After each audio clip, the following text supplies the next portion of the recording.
Hi everyone, my name is Parigyan Singh. I hope you have enjoyed my previous two videos and I really appreciate your response also. Now, in my third video, I am going to take a very important topic. Many of you have asked, many of people have commented, balancing. So this video will only be an introductory video about balancing, and as you all know, it's a very lengthy as well as tough topic. Normally people consider it tough, but once you understand, it's not tough actually. So there will be a series of lectures on this topic. I'll try to cover as maximum as possible, and I hope you all will enjoy this. So let's start with balancing. So this video I'm going to introduce balancing topic. The first question that should come into your mind is why we study balancing, or the full name balancing of unbalanced masses of a mechanical system. क्यों पढ़ें, ज़रूरत क्या है, purpose क्या है पढ़ने का, तो पहले वही समझना है. आपने थ्योरी ऑफ मशीन पढ़ना शुरू किया एंड आपने काइनेमेटिक एनालिसिस पढ़ा, देन डायनामिक एनालिसिस पढ़ा. काइनेमेटिक एनालिसिस में आपने डिसाइड किया कि मेरा सिस्टम कैसा होगा, उसका मोशंस कैसे होंगे, इनपुट मोशन कैसा होगा, आउटपुट मोशन कैसा होगा, डिग्री ऑफ फ्रीडम कितनी होगी, कितने पार्ट्स होंगे, कितने लिंक्स होंगे, कैसे जॉइंट, कौन कौन से जॉइंट यूज़ करेंगे, which joints you are going to use, and you decide on paper कि ठीक है, this is what my system is going to be or machine is going to be. System, machine. फिर आपने पढ़ा dynamic analysis, force analysis, कौन कौन से forces लगने वाले हैं कंपोनेंट्स के अंदर, टॉर्क, फोर्स एंड ऑल.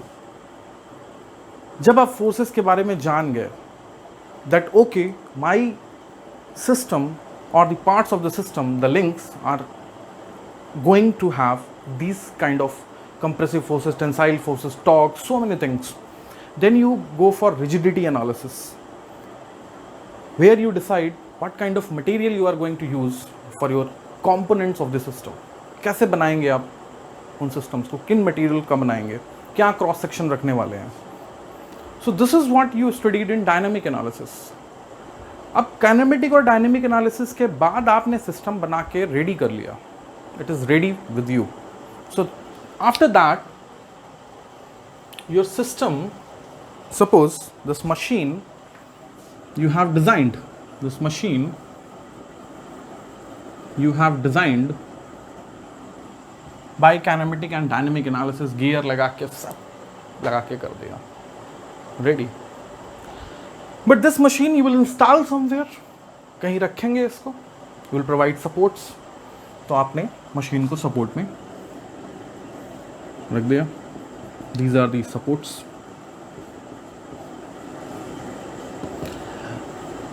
अब मशीन एक एग्जाम्पल ले लेते हैं. For example, in the machine you have taken slider crank mechanism. ऐसे बहुत सारी मैकेनिज्म्स होने वाली हैं एक मशीन के अंदर, ठीक है. जब आप kinematic and dynamic analysis slider crank mechanism को पढ़ते हैं, you all know the piston, reciprocates, crank, rotation, connecting rod, general motion it has. Fine. So these components, the different components will have different forces inside the machine. They will be subjected to different forces, moments and all. तो उन सबका अगर summation लिया जाए, सारे forces का which are present in the system, you will get some net force in the system. कोई एक net force in the system will come into picture. Net torque will come into picture. But while designing, we were never bothered about all these. But when the machine will actually install, what will happen? Whatever these net forces and net torques will be present in the system, they will ultimately bear by the support. वो सब support bear करने वाला है. Okay. So if these forces now in a machine, these forces are not going to be constant in nature, like in magnitude or direction. Their magnitude may be changing continuously, their directions also changing continuously. Ultimately, these will come here in the support in the form of torque, net force. And you just imagine, if these forces are continuously changing in magnitude as well as in direction, what will happen to the support? Support was supposed to bear the weight of the machine, but apart from weight, these forces are also it has to bear, and that too not constant in nature, continuously changing in magnitude as well as direction. क्या होगा support का? उखड़ के निकल जाएगी machine. So what the purpose of balancing is to balance these unbalanced forces and moments present in the system. How? By introducing inertia to the system, additional inertia to the system judiciously, होशियारी से, at an appropriate location to nullify the effect of these unwanted forces. I hope it is clear. Okay, so this is what the purpose of the balancing is, to balance these unbalanced force and moments present in the system so that the operation of the machine will be smooth. So the entire purpose is smoothening of the operation. The entire purpose is to smoothening of the operation. Support इसकी हालत खराब हो जाएगी. These are the dynamic loading continuously changing with magnitude and direction. It will not bear. Gone. रात को चला के machine छोड़ के जाएंगे, सुबह सब इधर उधर निकल चुकी होगी. ठीक है. So how to make smoothening? Now one more important thing. While doing balancing, please keep in mind 100% it is not possible also, and target is also not that okay 100% it will be smooth, perfect balancing will happen. No, we'll try to minimize the disturbances as maximum as possible. We'll try to maximize the smoothening of the operation. और जो rest बचेगा, the rest unbalances forces, we will see in vibrations. They will be the exciting force for the system, because of that system will have vibrations. So we will talk about vibration isolation and all. So this is what the purpose of balancing. Chaliye. So I hope now it is clear. Now let's come to type of balancing. What we study.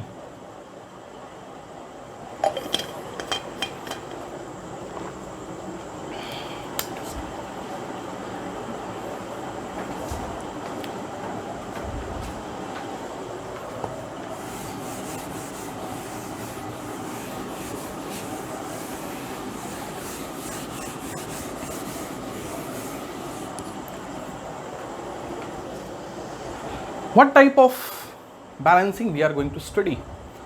You all have read in your college as well as in your theory of machine course. We studied or we talk about two types of unbalanced forces or masses which we need to balance. One is rotating mass balance, unbalanced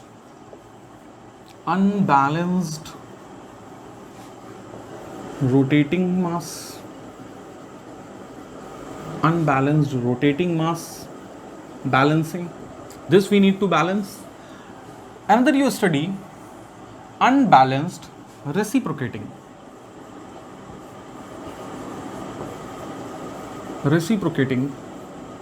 mass balance. These two types of unbalanced masses we study to balance. Now my doubt is, why only these two? It implies that only the rotating part is unbalanced or only the reciprocating part is unbalanced. What about those parts of the machine which have combination of these two? Like your connecting rod, lever, not lever, exactly, connecting rod. If we take the example of a slider crank mechanism, this is my crank, this is my connecting rod,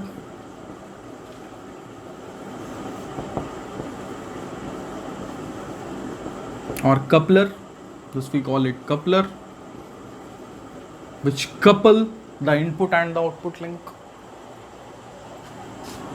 and finally a piston. This is what your single slider crank mechanism, inline slider crank mechanism.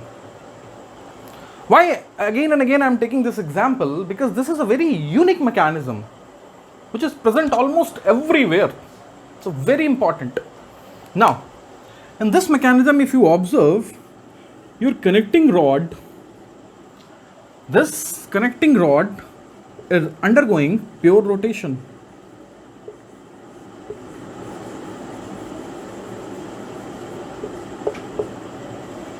And this piston is undergoing a translatory motion. Here it is reciprocating translation. Reciprocating translation. And these two types of motions we are talking about to balance. These two types of masses which are undergoing either pure rotation or pure translation, reciprocating motion. These two we are talking to balance. But my question is, what about this coupler or connecting rod? This will also feel the same inertia force, inertia torque. How we will balance this, and this is very important. Then only you will appreciate why these two we study. What we do, this connecting rod, which is undergoing general motion, which is the combination of rotation plus reciprocation or translation. What we do, we divide the mass of this connecting rod at their two ends by dynamic equivalent system concept, where a single continuous mass body can be divided or derived into 2-point mass system. So what we do, if the mass of the connecting rod is mc and this is its center of gravity, then some portion of it we put it here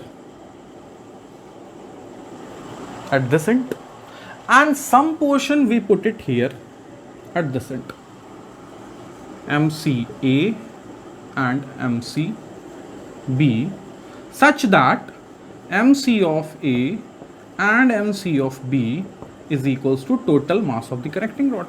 This is what the first thing study when we talk about the dynamic equivalent system. When you derive a continuous body and make it equivalent to 2-point mass system. But there are 3 conditions which needs to be satisfied. Here we are violating the 3rd condition. If you read dynamic equivalent system, there are 3 conditions which needs to be satisfied. The first is the total mass of the body and the total mass of the 2-point masses should be same. Second, their center of gravity should not change. And the third one, their moment of inertia about the center of gravity should not change. First 2 we satisfy and we place it here. But third in this case will not satisfy. The moment of inertia of this equivalent 2-point mass system will actually be more than the original moment of inertia of the connecting rod about center of gravity. That means we are violating it. No. We are violating, but initially we were not at all considering its mass to balance it. But now at least we are placing, assuming that we are placing these masses at these 2 ends and we are balancing, little bit unbalancing will be there, because the third condition of the dynamic equivalent is not satisfied, but still I'm happy because my 95% of the system is going to be balanced. Rest we will see later. It is far better to balance the 95% of the unbalanced mass rather than not at all balancing it. So this is what we do. Everywhere, wherever this kind of body comes into picture, we will distribute its masses based on the two conditions of the dynamic equivalence. One we place here, one we place here. And these all we are doing theoretically. Physically we are not doing it.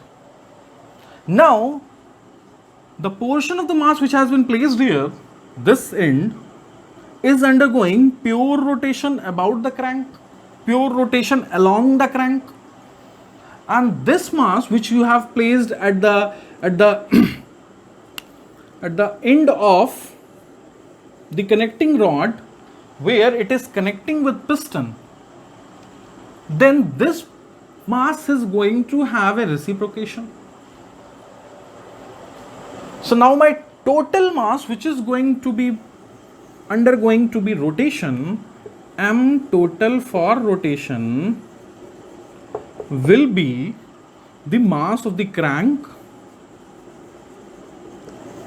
plus the mass of the connecting rod which you have assumed to be placed at the end of the connecting rod where it is connecting with crank,